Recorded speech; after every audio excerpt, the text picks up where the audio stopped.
les cœurs, j'espère que vous allez tous bien. Me voici pour une nouvelle vidéo de Delphine. Alors, comme on le fait habituellement, d'abord, je veux vraiment vous souhaiter de tout mon cœur que cette année soit propice à votre réalisation, vos réussites. Alors, je dis pas ça comme on le dit, bonne année, bonne année. Non, non, non, c'est pas du tout ça. Là, je veux que vous écoutiez attentivement ce que je vais vous dire. Je voudrais qu'en ce début d'année, qu'il va falloir affronter, parce qu'elle peut être du pire comme du meilleur, et que chez certaines personnes, ce sera le meilleur et chez d'autres, ce sera le pire. Ce qui va se passer, c'est que vraiment, il va falloir se mettre face à nous-mêmes. On nous met face à nous-mêmes, on nous met face à nos défis, nos karmas, nos blessures. Donc, c'est vraiment une année de travail sur soi, mais je pense que vous n'en aurez jamais vu comme ça. Parce que la vie va vous envoyer des boulets, des espèces de tornades. Et le but, c'est d'en sortir grandi. Donc, je vous souhaite vraiment là, en ce début d'année, de faire votre liste. Je le redis, mes désirs, qu'est-ce que j'ai envie pour moi, qu'est-ce que j'ai besoin, quels sont mes besoins. Listez vos besoins pour ce début d'année. Et surtout, ensuite, dans une seconde page, mettez vos intentions. Quelles sont vos intentions? Quelles sont... c'est un peu des souhaits, mais je les appelle plutôt intentions parce que je veux que vous y mettiez toute votre vibration et que vous y croyez, que vous mettiez votre vibration, votre foi, parce que, et vos actions en marche pour les réaliser. Alors, je sais que beaucoup sont sur le chemin.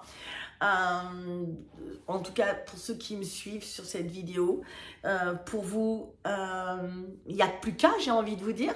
Donc, et puis surtout, n'oubliez pas de vivre, arrêtez de regarder les choses négatives, arrêtez de vous lamenter, passez à l'action, bougez, faites changer ce monde par vos actions, pas par vos plaintes, pas par vos rébellions, mais bien par votre attitude et vos actions que vous mettez en route. Voilà, c'est tout ce que je peux vous souhaiter de meilleur. Et bien sûr, une troisième chose, c'est vraiment, je vous souhaite plein de papillons dans le ventre, plein d'amour à donner et à recevoir, plein d'étoiles dans les yeux et vraiment de toucher cet amour divin et cet amour humain aussi, évidemment, et pour que ça vous transporte. Et quand on est touché par l'amour et quand on est envahi d'amour, on ne peut pas souffrir. Voilà, vous ne pouvez pas souffrir. Alors, je vais vous rappeler un petit peu... alors, l'année qui va suivre est une année, comme je vous ai dit, de positionnement où on va aller vous chercher dans vos derniers retranchements. On va aller vous chercher dans ce que vous pensiez guéri, mais qui ne l'est pas. Donc, on va aller creuser.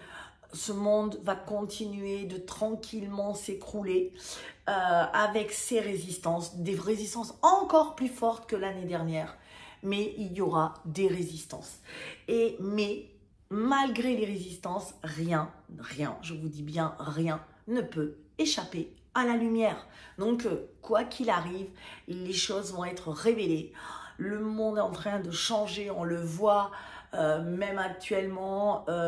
Plus personne ne peut se cacher derrière leur renommée, leur célébrité, leur grade, et ça va être partout, dans la magistrature, dans la justice, dans tous ceux qui ont des rôles un peu dans la politique. Ces gens-là vont peu à peu tous tomber, ou tomber de maladie ou d'affaires. En tout cas, il y aura des révélations foudroyantes cette année, des choses pourquoi? Parce qu'on en revient à parce qu'on ne peut pas échapper à son destin, on ne peut pas échapper au grand nettoyage. parce que c'est l'année du grand nettoyage. C'est vraiment, je passe le balai, je fais les poussières, je fais le ménage, je nettoie tout, je remets tout à plat. Je change de maison, comme vous le voyez, pour moi, j'ai déménagé. Je suis dans un truc neuf, propre, nickel, et je n'ai rien à y faire. C'est juste parfait. Et voilà, c'est un peu ça en fin de compte. Oui, ben c'est ça l'année qui va suivre, c'est vraiment de faire table rase. J'enlève tout le vase vide avec les fleurs d'automne et d'hiver et je recommence, je renais. Donc pour ça, évidemment, c'est vraiment au printemps que nous allons voir ça. Mais effectivement, je voudrais que vous attendiez à des réminiscences de blessures. Que vous pensiez souvent guéri, vous disiez ah, mais celle-là, ça y est, moi je l'ai passée. Non, parce que les choses vont revenir pour aller un petit peu creuser là où ça n'a pas été suffisamment creusé. Et je le dis en souriant parce que je me dis, ils vont se dire oh non Delphine et tout. Mais voilà, on en est là. Et on doit y passer. Par contre, attention, il y aura ça. Le but, c'est de traverser la tempête sans broncher. Vous ne bougez pas, vous subissez peut-être, mais vous ne réagissez pas. Vous continuez à être dans votre alignement et nul ne peut vous déraciner. C'est paf. Voyez ce que je veux dire? C'est vraiment l'alignement cette année. C'est vraiment, je suis droite dans mes bottes, je sais qui je suis, je sais où je vais et tout est OK pour moi. Donc voilà ce que vraiment j'avais besoin de vous partager parce que on est dans parce que ceux qui n'ont pas travaillé sur les blessures, et vous avez commencé à le voir, ceux qui n'ont pas travaillé sur eux-mêmes, sur leurs blessures, sur leurs traumas, sur leurs croyances, vu que les croyances universelles sont en train de s'écrouler, il n'y a plus de bon, de mauvais, de ci, de là, nous nous retrouvons avec des personnes qui vont sûrement être perdues. Voilà, et celles qui ont travaillé, peut-être qui vont s'en sortir bien, mais ça peut être rude. Et pour celles qui vraiment n'ont pas du tout, ne sont pas allées chercher, ne sont pas allées jusqu'au bout, la vie va vous faire aller jusqu'au bout. Donc attention, moi je trouve que 2024 c'est une année pour moi qui avance. D'ailleurs, attendez, 2024 c'est 4 et 4, 4, 5, 6, 7, 8, c'est une année 8. Pour moi, c'est une année où il y a plein de possibilités, où on avance quand même, où vous allez pouvoir faire ce que vous avez envie de concrétiser. Donc, c'est une année qui avance dans la tempête, par contre, ça c'est clair, mais qui avance. Donc, vous aurez le choix. Au milieu de cette tempête, vous voyez une tempête arriver, vous faites quoi? 1, si vous êtes pour le 1, vous bougez pas, vous attendez que la tempête passe, vous ne réagissez pas. 2, vous courez dans tous les sens, vous vous énervez, vous essayez d'aller d'un côté, de l'autre, mais partout vous êtes cerné, vous êtes lessivé et vous en pouvez plus. 3, vous allez user de subterfuges pour éviter, vous raser les murs, vous abriter tant bien que mal sous quelque chose. Mais, alors, quelle est la bonne réponse? La bonne réponse, c'est la 1. La 1, c'est vraiment, je suis dans la tempête et je ne la nie pas, je la regarde. Oui, forcément, je vais essayer quand même de me protéger, mais je vais lâcher mon mental et surtout mon instinct de survie parce qu'une fois que je me mets à l'abri, que je suis à l'abri à l'intérieur de moi, c'est OK. Tout peut s'effondrer, mais moi, je ne m'écroule pas. C'est ça que je veux que vous compreniez. Si vous êtes bien à l'intérieur de vous, il ne pourra jamais, jamais rien vous arriver. C'est ça l'année 2024, c'est vraiment une année où ça va débouler, ça va avancer, mais il ne vous arrivera rien si vous êtes bien ancré, les pieds par terre, la tête dans les étoiles, aligné et centré. Et là, vous avez quelques mois, allez, 3 mois, oui, puisque c'est vers mars, vers le printemps, puisque ça recommence au printemps, puisque je vois les vases avec des fleurs, donc ça doit être le printemps forcément. Et du coup, vous savez que au printemps, vous allez... vous avez 3 mois, donc en janvier, février, mars, ouais, c'est ça, on a 3 mois pour vous préparer. C'est-à-dire, désolé, je bouge, c'est-à-dire vous préparer, c'est-à-dire que vous avez ces 3 mois pour vraiment, comment je peux vous dire, faire un point sur vous, trouver votre centre, trouver votre équilibre, qu'est-ce que je veux, qui je suis. Je vous le répète tout le temps, toutes mes vidéos, je crois que c'est vraiment basé sur ça. Qui je suis, qu'est-ce que je veux, où je vais, pourquoi j'y vais. C'est hyper important. Et avec qui je suis, qui je côtoie, qui m'intéresse ou pas. Et qu'est-ce que vraiment je veux. À partir de là, vous êtes sûr de vous, il ne peut rien vous arriver. J'espère que vous comprenez ce que je veux dire. Alors, je vais essayer de vous expliquer un petit peu avec mon exemple, comme je le fais tout le temps. Vous savez que il m'est arrivé, donc là j'étais absente un petit moment parce que il m'est arrivé 3-4 tempêtes à la suite. Quand vous croyez qu'il y en a une qui est finie, ben vous en prenez une autre. C'est boum, boum, boum. Et je vous en fais encore et encore. Donc voilà, ça a été une pluie de boulets en pleine face. Mais et je vais vous expliquer comment je suis sortie de là. Donc, comme vous le savez très bien, si vous me suivez depuis un moment, moi, tout le temps, les choses m'arrivent avant que vous, ça vous arrive. Donc, je suis préparée, puisque moi, je l'ai vécu, je sais par où vous allez passer et comment vous allez pouvoir affronter là, ça. Donc, moi, la plus grosse chose qui ait pu m'arriver, donc j'ai eu quelques petits soucis avec mon statut de formatrice. Voilà. Bon, premier effet qui se coule, on va dire. J'ai eu tellement de trucs, je sais même plus. Bref, ensuite, ma fille a eu une pneumonie, donc c'est pas rien. Elle a encore du mal à respirer. Enfin voilà, c'est encore pas guéri et pourtant ça fait depuis octobre qu'elle se traîne un truc. Voilà. Et sur ce, le plus gros truc. Et c'est un peu comme si on me disait, ça te renverse pas. Non, ça te renverse pas. Non. Attends, on va voir. Là, je peux te dire que ça m'étonnerait quand ça te renverse pas. Et effectivement, ma maman, elle est tombée dans les escaliers. Et donc, elle a fait une double hémorragie cérébrale derrière et devant. Et donc, elle a été entre la vie et la mort environ 15 jours. On nous a préparé 5 fois à s'attendre au pire. Parce que 5 soirs, en tout cas, on nous a dit, préparez-vous demain. Il y a peu de chances pour qu'elle soit là.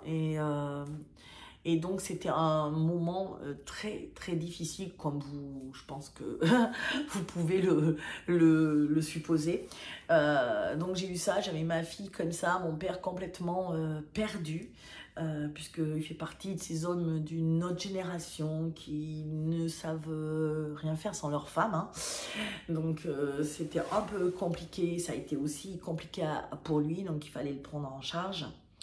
Et puis ensuite, j'avais mon déménagement en plein dans une catastrophe. Vous vous retrouvez vraiment quasiment en deuil.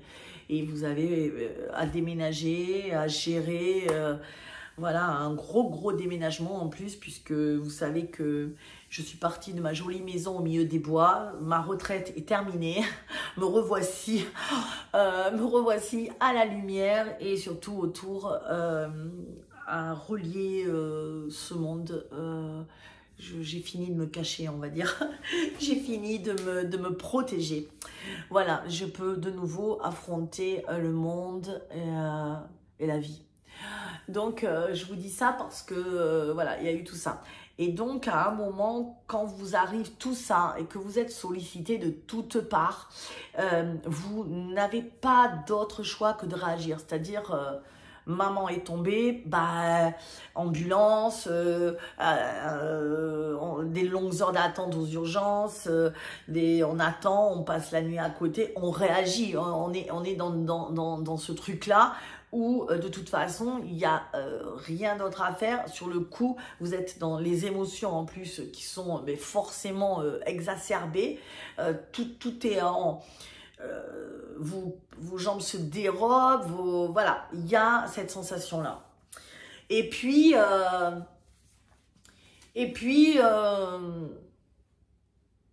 2 jours, il m'a fallu 2-3 jours, où pouf, les informations arrivent, toutes plus dramatiques les unes que les autres, les scanners, les machins, ma fille, ma mère, mon père au sang coup. Et là, il me faut 3 jours. Au bout de 3 jours, je me dis, oh, wow, Delphine, t'es en mode survie.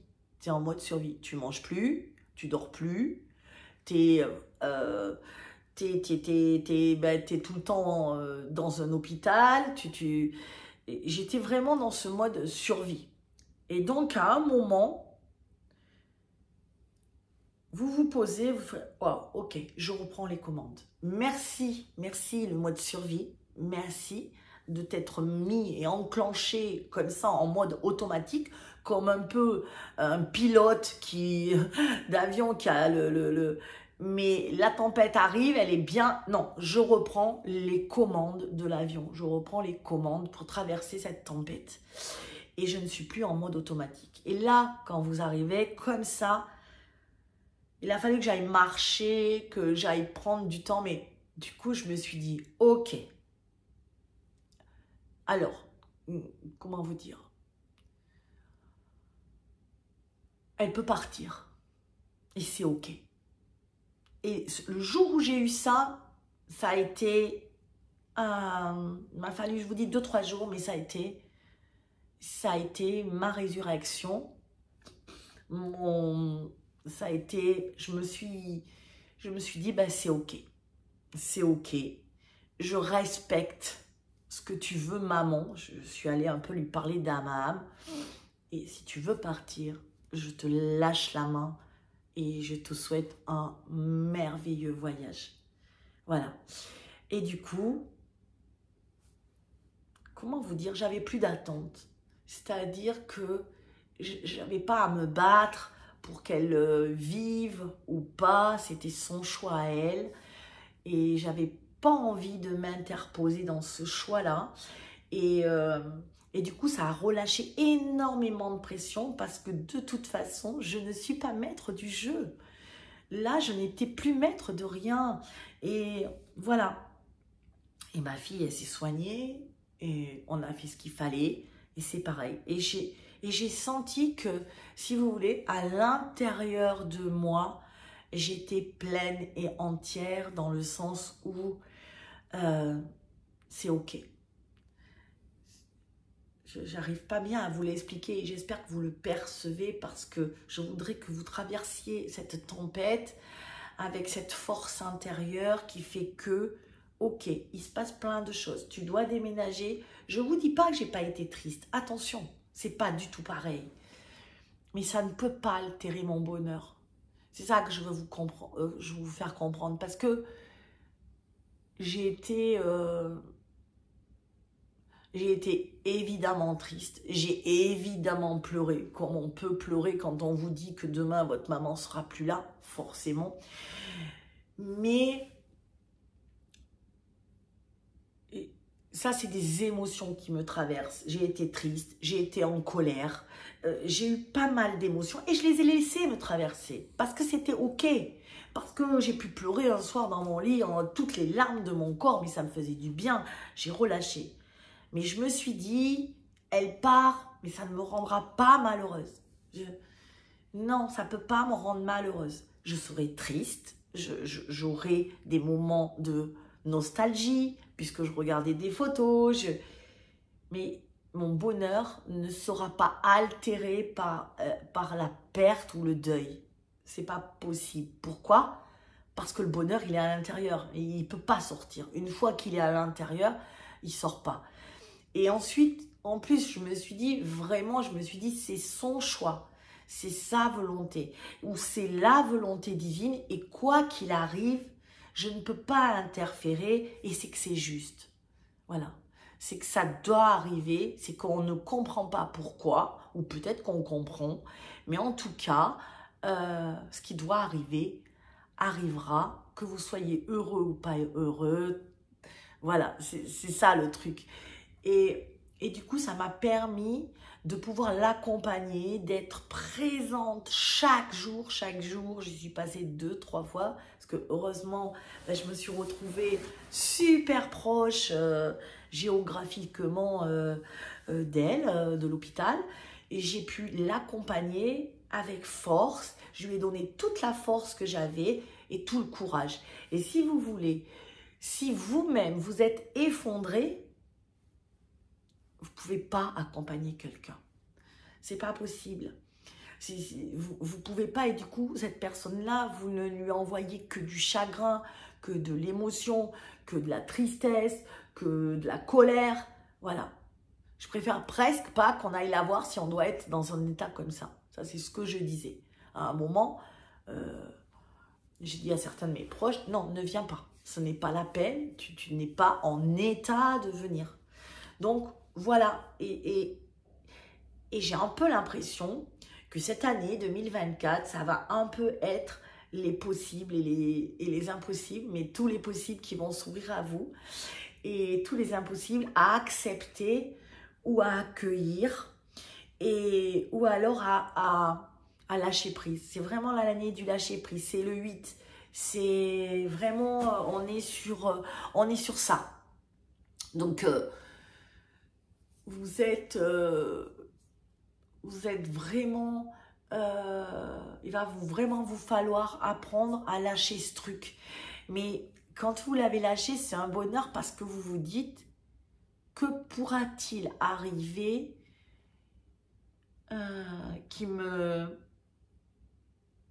qui enlève mon bonheur? Mais vous savez que rien. En fin de compte, rien. Rien. Parce que vous êtes peut-être épuisé, vous êtes triste, vous sortez, vous pleurez de l'hôpital le matin, à l'aube.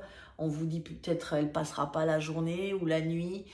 Et vous êtes là, mais vous voyez la pluie tomber, c'est l'hiver, il fait nuit, mais il y a de la magie dans l'air quand même. Et vous sentez la pluie sur vous et c'est juste magique. Et c'est beau. Et votre tristesse en devient belle. Je ne sais pas si vous comprenez, mais vous pouvez être dans cet amour. Parce que je sais que tout est amour et que mon monde ne sera pas tristesse. Jamais. Jamais. Je veux pas. Je veux pas, mais ça n'est pas possible. Parce que tout mon intérieur n'est que amour. Et tout ce qui m'est arrivé, voilà, parce que je vous passe tous les détails de l'agence immobilière qui m'a arnaqué. Enfin, vraiment, je vais vous passer tout ça. Ça a été un fiasco voilà, de l'argent que j'ai investi, qu'on m'a pas rendu. Ça a été vraiment une cata. Mais je suis là aujourd'hui, et plus forte que jamais, et forte de ce pouvoir de dire, mais waouh, qu'est-ce qui peut nous arrêter? Et c'est ça que j'ai envie de vous dire, qu'est-ce qui peut vous arrêter? Rien, rien. Il y a des épreuves. Parce qu'on est sur Terre, parce que la vie, c'est aussi, c'est pas que des arcs-en-ciel, c'est pas que du soleil. Mais vous savez qu'après la pluie, il y a le soleil qui réapparaît. Et qu'au bout de quelques temps, des nuages reviendront et la pluie reviendra. Mais c'est des cycles. Et vous ne pouvez pas échapper à la tourmente. Vous ne pouvez pas échapper à... Vous ne pouvez pas vivre dans une vie lisse. Mais d'ailleurs, il ne faut pas vivre dans une vie lisse parce que vous n'appréciez pas. Là, ma maman va mieux. Elle va mieux. Je sais qu'elle rentrera bientôt même à la maison. Qu'elle marche ou pas, je ne sais pas quels seront ses progrès, mais en tout cas, elle progresse très vite. Mais ce que je veux vous dire, c'est que malgré... elle va mieux, et je sais plus ce que je voulais vous dire, je me suis perdue. Attendez, je vous ai dit, ma mère, elle va mieux, elle est mieux, et elle va rentrer chez elle, et je sais pas. Bref, tout ça pour vous dire que... Et je suis pleine d'amour pour elle, et oui, c'est ça que je voulais dire, et ça m'a encore plus reconnectée à elle, à son âme, voilà, et j'ai pas envie, le truc qui m'a beaucoup aidé, c'est que j'avais pas envie d'être aspirée par la noirceur. J'aurais pu dire ouais, j'en ai marre, voilà, j'ai eu ça, après j'ai eu ça, après j'ai eu ça, et là j'ai eu ça, et là maintenant je déménage, et voilà. Mais non, j'avais envie de garder ma légèreté, mon amour, et la foi, et surtout l'espoir. Voilà. Mais l'espoir, c'était pas l'espoir qu'elle vive. Bien sûr que c'est l'espoir qu'elle vive, oui, bien sûr. Mais l'espoir que tout est juste, c'est ça que je voulais dire. L'espoir que c'est ok. Quoi qu'il se passe, c'est ok. Voilà, donc ben voilà. 2024, eh bien, il faut vraiment... si vous voulez, on monte tellement en vibration, tellement vite. Là, ça s'accélère encore cette année. C'est tellement vite, c'est tellement rapide, c'est tel que c'est comme une fusée qui décolle. C'est que je vous l'ai dit, là, c'est vraiment la fusée qui décolle, et que quand elle n'est pas stable, quand c'est pas stable, elle peut se disloquer. Vous savez? Et bien voilà, c'est exactement pareil. Si votre corps, il n'est pas stable, il va se disloquer. Donc, prenez vos bonnes résolutions pour la nouvelle année. Je le sais, on le fait. On ne s'y tient pas, mais tenez-vous-y. Sport, alimentation saine. Je le redis, pas de stress. Évitez le stress. Faites du yoga. Faites, je ne sais pas ce qui vous plaît, le pilates. Je ne sais pas ce qui vous... même ça pourrait très bien être du tennis, ou j'en sais rien, même des sports de combat, mais si ça vous fait du bien, c'est ok. Faites ce qui vous fait du bien. Mais comme je vous l'ai déjà dit dans une précédente vidéo, une crise sanitaire, une crise alimentaire est en cours, une crise identitaire de cette société qui ne se reconnaît plus, qui ne sait plus qui elle est, la société, parce qu'il n'y a plus de frontières, tout se mélange et en même temps se disloque, donc c'est un peu compliqué. Il y a des excès à outrance d'un côté, de l'autre. Voilà, on est dans ce monde un peu chaotique où ça se disloque, ça disparaît, ça va rester, ça va disparaître. Et voilà ce qui se passe encore aujourd'hui. Donc le système monétaire tient tant bien que mal, mais on est limite. Hein. Y a plein de choses qui se passent derrière où on ne voit pas, mais il y a beaucoup beaucoup d'interventions, malheureusement. Ces interventions humaines à faire de la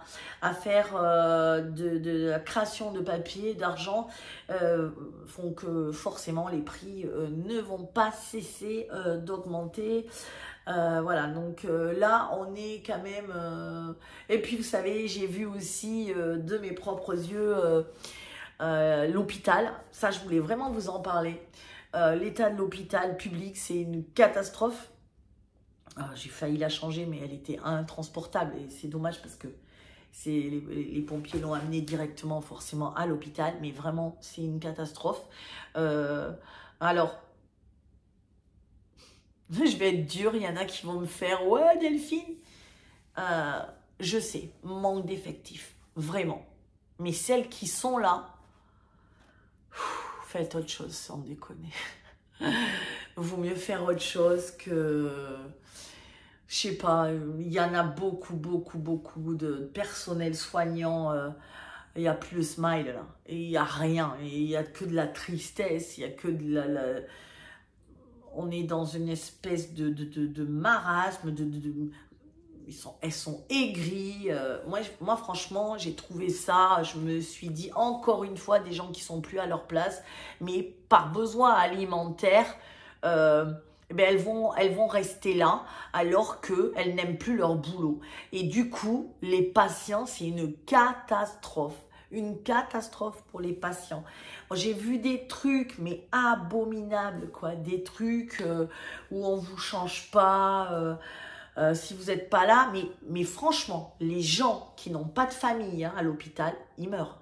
Vraiment, je le dis. Ma mère, j'aurais pas été là avec ma famille, avec mon père et ma soeur, elle était morte. Mais sûr, on l'a laissée pendant des heures sans surveillance. Et quand on disait quelque chose, on se faisait engueuler. Tu vois, c'est des gens qui ont les nerfs à faire de peau. Et je vous mens pas, je mens pas. Sur 10 infirmières ou 10 aides-soignantes, c'est toujours pareil, il y a le même statistique parce que j'ai eu le temps de regarder, d'observer. Allez, il y en a une ou deux sur 10 qui vient avec le smile. C'est dingue. Putain, mais les gars, les filles, mais barrez-vous alors. T'inquiète pas, on trouvera toujours des responsables, on trouvera toujours des remplaçants. L'État au moins, il bougera. Mais... putain, mais comment pouvons-nous faire un métier comme ça où un jour, j'arrive, combien de fois je suis arrivée et ma mère était incapable de bouger. Donc, combien de fois je suis arrivée où, comme elle gigote, la tête dans les barreaux, comme ça, dans le lit, complètement prête à tomber. Mais elle ne pouvait pas tomber, attention, il y avait quand même les barreaux. Elle ne pouvait pas, mais vraiment dans un état, mais comme ça, mais... Et que je sortais, je disais, mais il y a quelqu'un, il n'y a personne. Je cherchais tout le monde pour l'aider à la redresser. Moi, je ne voulais pas toucher. Elle était partout avec des sondes, des machins. Une horreur. Et tu vois, après, je dis à une fille, ma mère est tombée. J'arrive, elle dit, ah, mais je ne peux pas faire tout. J'ai pas 4 mains. Je suis toute seule. Je comprends. Je la comprends, cette fille. Mais ma mère est en train de mourir. Mais c'est hyper grave. Vous faites des boulots, les nanas, c'est grave. Vous n'avez pas là de la marchandise. Donc, vous en avez marre, cassez-vous.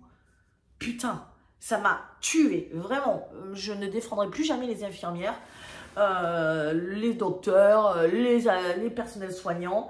Parce que vraiment, 1 sur 10 qui aime le boulot ou 2 sur 10 qui aime son boulot. Voilà. Toutes les autres, je speed comme une malade, je cours dans tous les sens. Effectivement, je cours, je vous ai pas dit le contraire. Ça va à droite, à gauche, ça prend pas le temps de discuter avec les gens. On savait rien, on était au courant de rien. Les docteurs, ils sont inabordables. Franchement, même...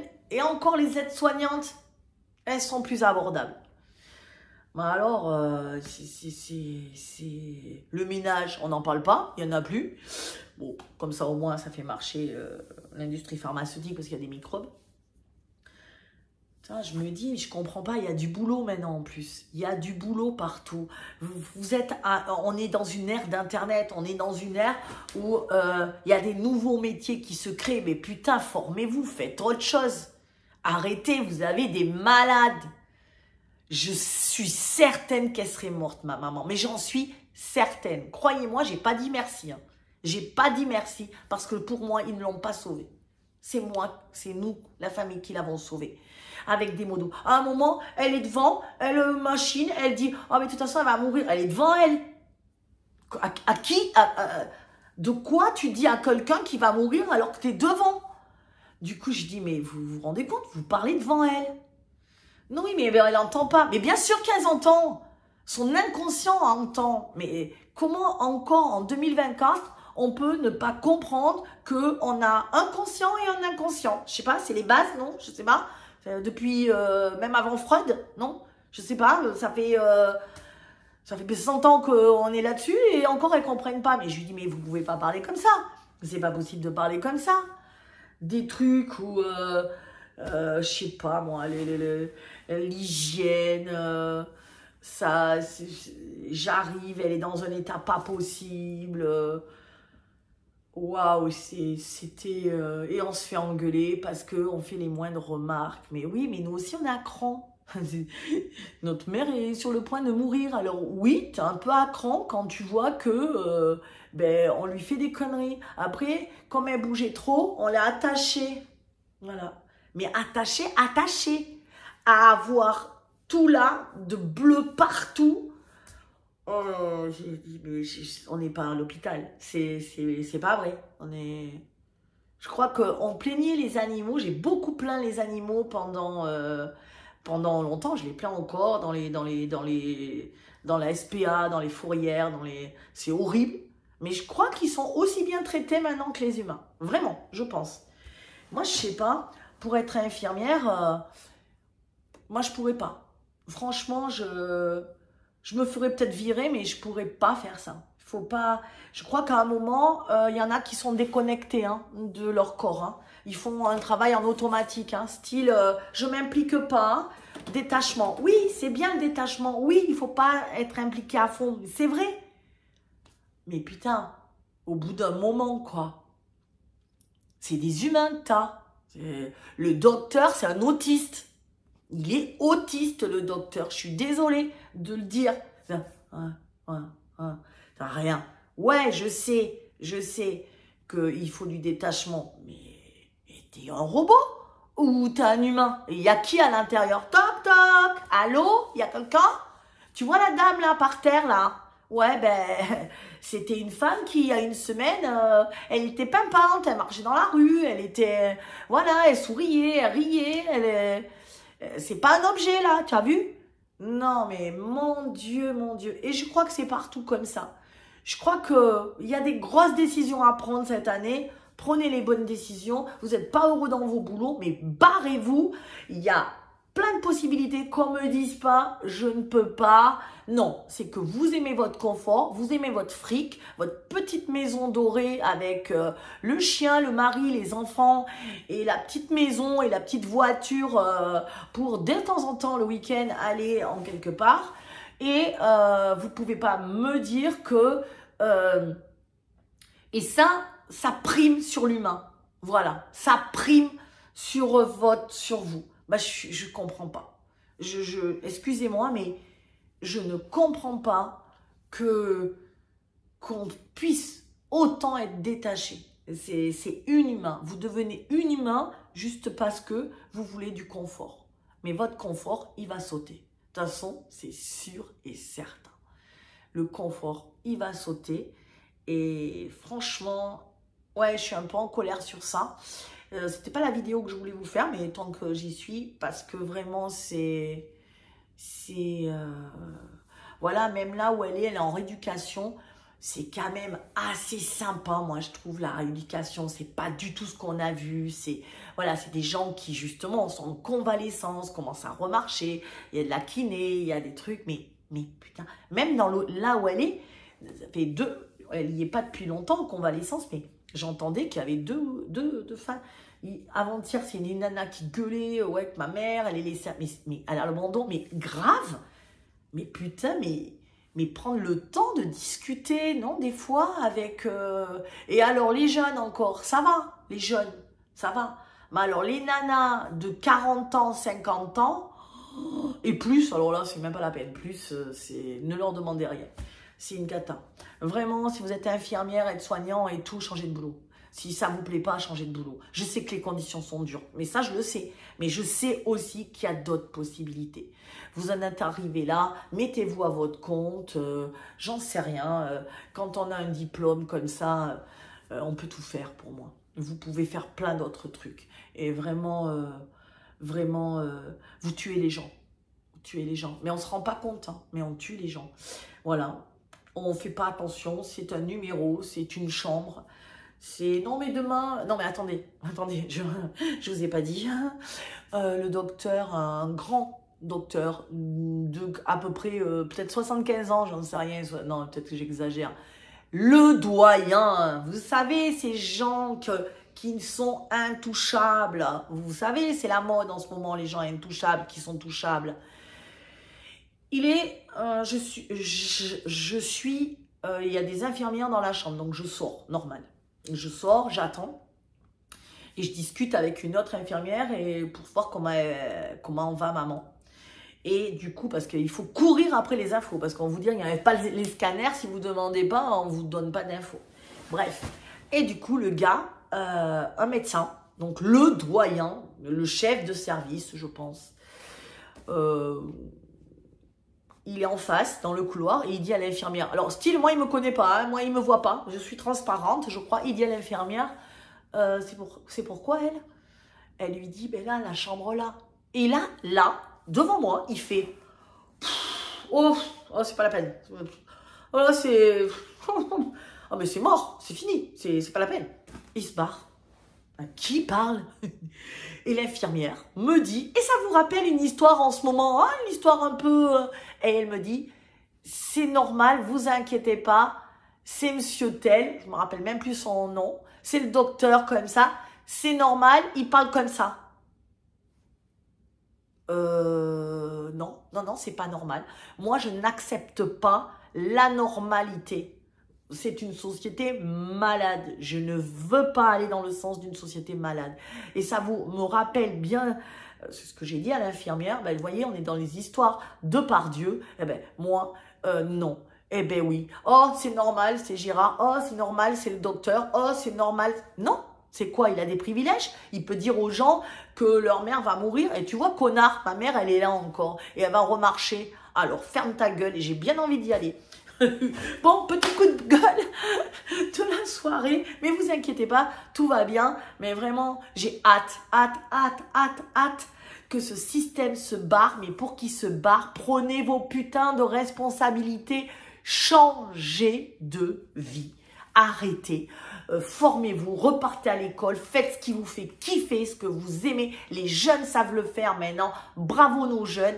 Waouh, moi je suis trop contente, les jeunes ils nous ont vu galérer, ils en ont ras-le-bol de notre façon de faire, ils veulent kiffer leur life, ils ont raison, faites comme vos enfants, ils sont beaucoup plus mûrs que nous, c'est clair, ils sont waouh, juste des pépites ces gosses-là, c'est des enfants cristal, des indigos, et ils savent. Donc, arrêtez de leur dire, faites des diplômes, non, parce que si c'est pour faire des diplômes et pour être con comme ça, et pour aller au boulot comme un robot, waouh, non, c'est pas ça qu'on rêve. Nous, on rêve d'humain à humain, de cœur à cœur, d'âme à âme. Voilà, c'était mon petit coup de gueule de ce soir. En tout cas, ce que j'ai envie quand même de vous dire, c'est que Métamorphose est ouvert et que vous pouvez rejoindre ma formation, mon accompagnement Métamorphose pour 6 mois avec moi et avec d'autres nanas qui ont du cœur, une âme, des yeux grands ouverts et une vibration de fou et qui veulent se réaliser et être des pépites pour montrer au monde comment on marche et comment changer ce monde. Donc, si vous voulez inspirer les autres, si vous voulez changer aussi et donner un impact sur ce monde et vous sentir dans le bonheur malgré les épreuves, Métamorphose, cliquez sur le bouton ci-dessous. Voilà, je vous embrasse. Ciao, ciao.